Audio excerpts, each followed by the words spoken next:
Hello and welcome to my channel Bobo Bun So Vintage Life. I'm Lisa, a vintage inspired dressmaker and dressmaking teacher, and it's lovely to have you here, whether you're joining me for the first time or you're returning. So thank you. In today's video I am going to be looking at a little bit of 1940s fashion, primarily the Make Do and Mend government scheme in UK during the Second World War. I'm going to look at this fabulous dress that was made by my youngest daughter Millie a few years ago for her A'level Textiles, and it's got all the influences of the Make Do and Mend scheme in here. It really thrills me, this dress, the stories around it. I know she won't mind me sharing it. I shared it on the National Costume Network at the time because she needed external feedback on it being locked down, and we couldn't obviously get a lot of things. She was offered internships and interviews and all sorts of things on the strength of this dress, so I'm intensely proud of her. So I can't wait to tell you about this dress, the one I'm wearing, and I was going to show you some images from one of my 1940s sewing books. So see you in a moment when we'll chat more.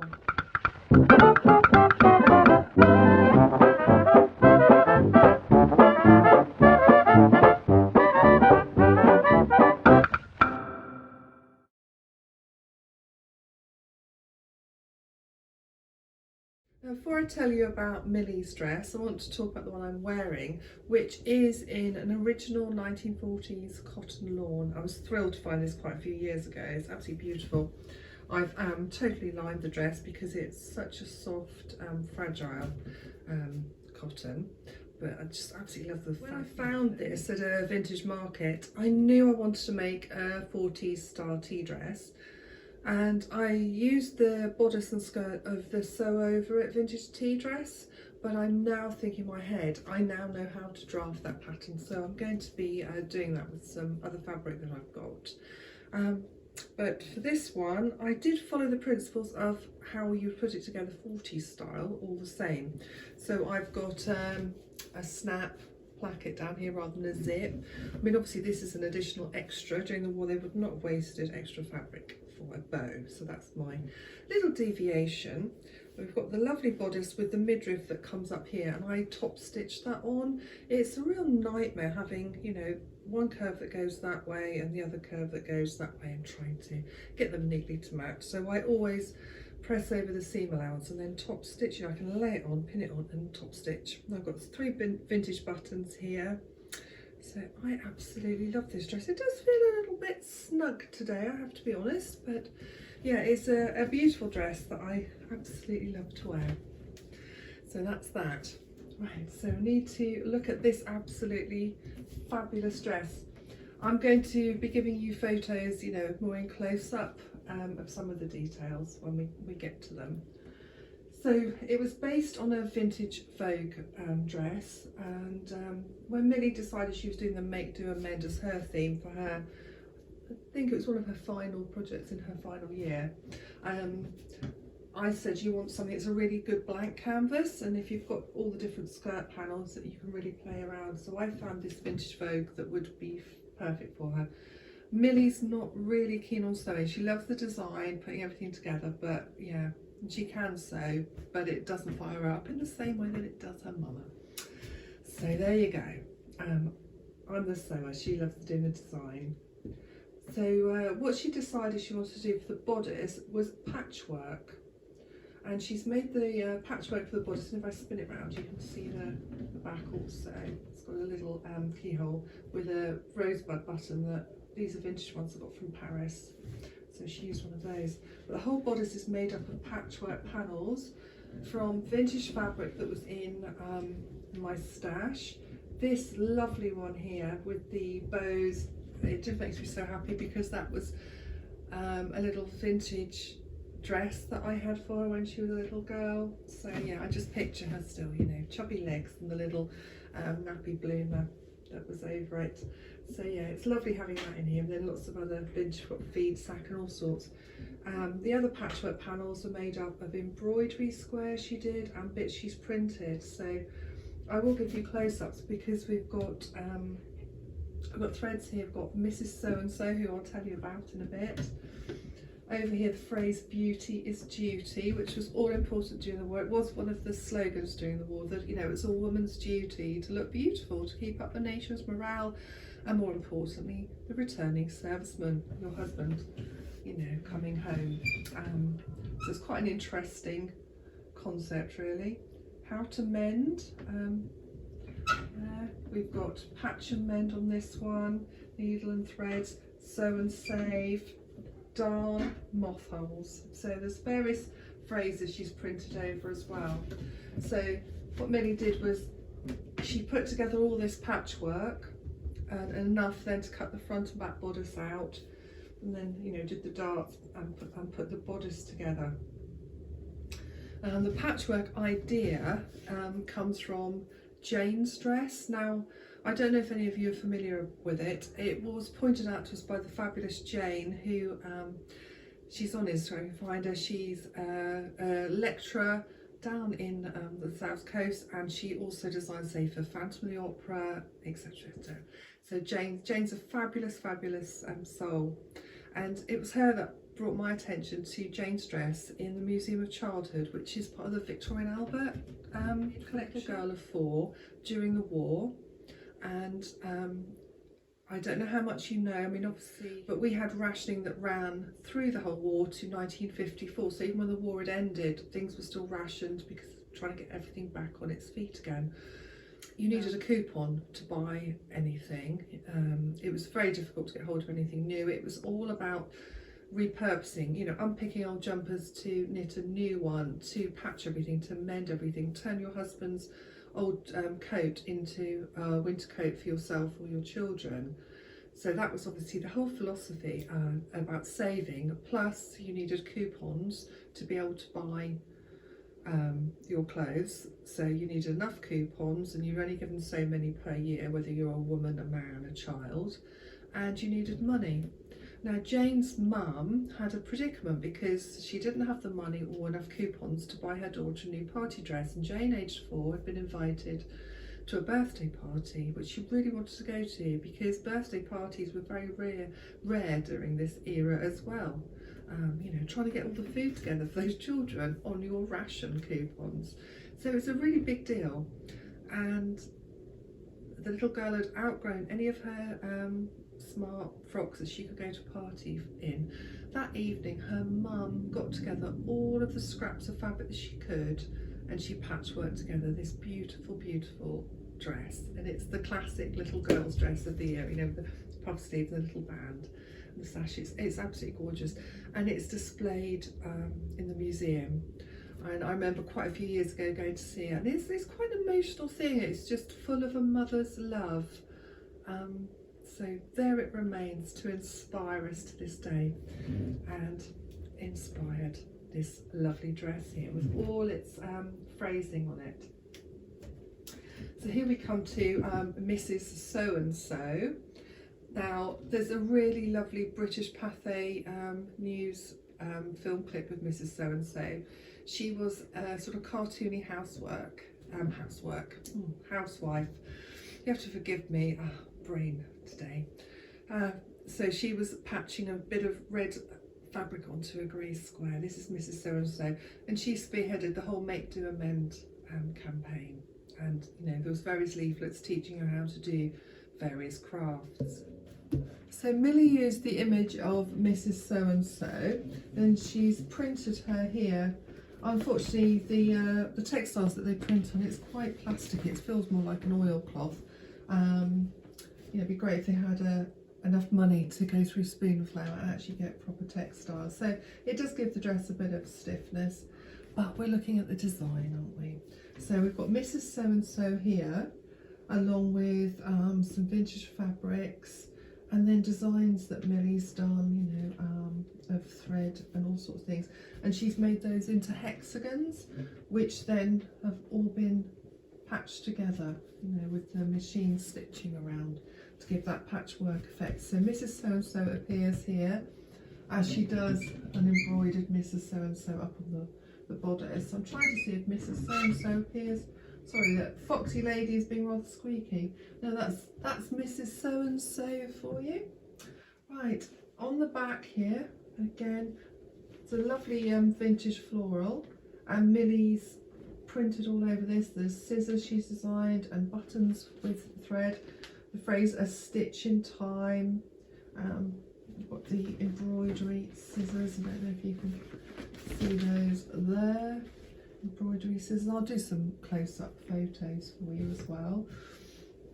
And then on this panel here, we've got some vintage buttons sewn on, and actually there's a bit of fabric from the dress that I'm wearing that makes an appearance. So there's some little scraps of that there. She's photocopied and then printed on some letters of the time, and she wrote some recipes out which she then stained with tea and added those in. So there's all sorts of things. There's a 1930s doily. There's all sorts of things. Count your coupons before shopping. It's just absolutely lovely. White sugar cookies recipes down here. So absolutely love that. And then we've got the plain one here with the printing on that just says make, do, amend, and go through your wardrobe, which is a print I've got standing on my desk. So she uses a lot of the imagery of the time. And this one over here, I think this was probably one of my favourites. I don't know, it's hard to choose a favourite from all of this. But she's got some outlines of dresses which have been sewn onto here over prints of lots of maps. Now the maps were really important in the time. You may have heard of the escape maps during the war. These were maps that were printed onto silk for the servicemen if they were either shot down or, you know, they were lost behind enemy lines, and also prisoners of war. It was smuggled in through the Red Cross, say in Monopoly games, pencils, records, etc. And I believe that, I can't remember which location it is on Monopoly, but there'll be a dot on that particular, say on Pall Mall, if there was an escape map hidden somewhere in the Monopoly board. That's what I've read. I don't know if that's absolutely true, but the maps idea came from a chap called, I'm just looking his name up, Christopher Hutton. He worked in M19 or M19, MI9 in the escape department, and he got in touch with a chap called Wallace Ellison, who worked for a big silk manufacturers in Macclesfield, and they worked out how to fix ink onto silk so that they could print maps on them, because silk is something that doesn't get, you know, the ink wouldn't run if it was wet. It doesn't rustle when you open out silk, so, you know, you want to be nice and quiet if you're looking at a map. You don't want to draw attention to yourself if you're trying to escape from the enemy. Silk folds up very small and you can tuck it away. So obviously these silk maps were an absolute boon for the servicemen to take out with them. Like their counterpart with the parachutes were printed on cheap silk. If any woman during the war managed to get hold of parachute silk, then of course she was going to make her wedding dress from it, or underwear, and the examples, you know, that have been made from that. I don't blame them, they couldn't get hold of all of these glorious fabrics, so it's again, they'd make do with whatever they could get hold of. Now there have been examples of some people making underwear or blouses, dresses from the escape maps, because after the war they were released to the army surplus stores and they were off ration. You didn't need any stamps, you know, to be able to buy this parachute silk or the escape maps.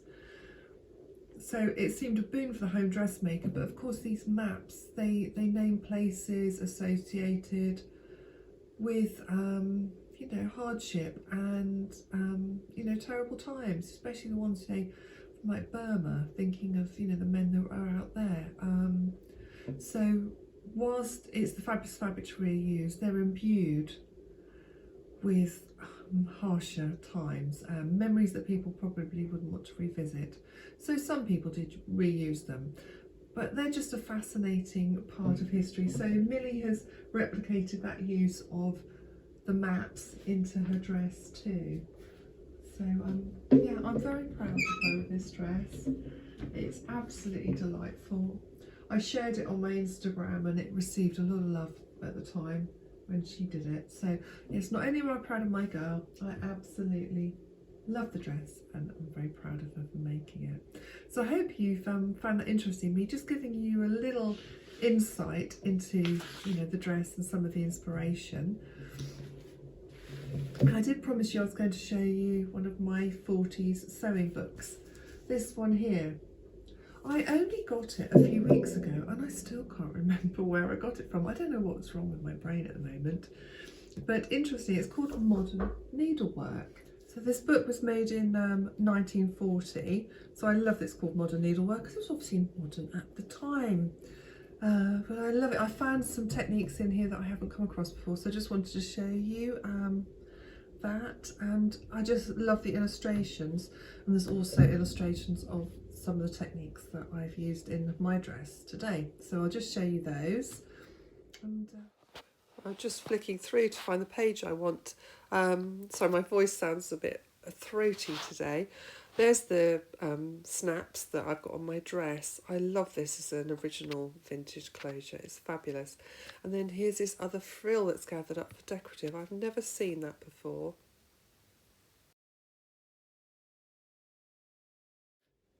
Now, as silly as it may sound, I knew Millie would be happy with me sharing the dress, but I didn't know if she'd be happy for me to share her sketchbooks, which I think are absolutely wonderful. So I'm going to flick through the sketchbooks where she worked out a lot of her design ideas for this project. So I'll just show you a little bit of those as well. I'm so glad Millie said I could show you her sketchbooks. I think they're absolutely beautiful. I could look at these for hours. I love these little origami dresses she made and hung up on a washing line, and they appear later in the book as well. And she gave me a few of these to keep. There we've got Mrs. So-and-so, and she did the embroidery, you know, beauty is duty and don't wait for holes on my sewing machine. And there's some lovely sketches that she had to do. And on the next page, the needle and the rope, her sister drew that for her. Rosie's like the real artist in the house. And these pages really delight me. They're like fabric sample or wallpaper sample books, you know, so I love how she's done this. All those ideas in there. Absolutely, absolutely beautiful. Shockingly, Millie's teacher, who seemed to have absolutely no clue, she didn't understand most things about sewing, and make, do and mend, she thought was just repurposing men's old shirts. So Millie was given a B. This was the year of lockdown when she wasn't able to go in and display her work. We got amazing feedback from degree level lecturers, everyone thinking she should get an A star, and she was given a B. Well, I know this is A star work that she's produced, but there we go. These ones, these are just amazing, these pages with the maps, and then she's made the dresses and hung them out again from the maps. I just love the creativity and the way she's displayed her ideas. And I will be keeping these books forever to enjoy.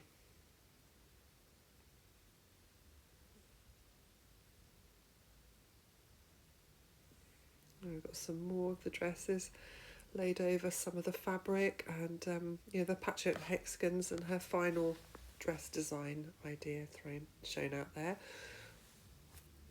And then she had to compare it to modern day sustainability, so she picked Lady Viv. So yeah, there's a lot here with the way that we could be more sustainable today, you know, the modern version of make, do and mend. So thanks for joining me today, and I hope you found this interesting, as inspiring as I do.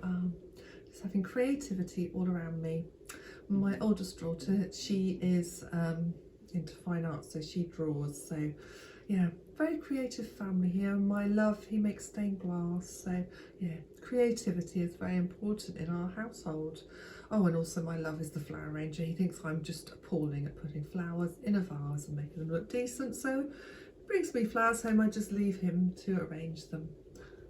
So that's something else I let him get on with. Yeah, I'm generous like that. And if you enjoyed the video, please subscribe so that you don't miss my weekly videos, and comment and like. Makes it a very lovely experience chatting with you and knowing what you think. So until next time, when I've got some other lovely delights planned for you, have a lovely time whatever you're up to. Probably sewing like me. Until then, bye bye.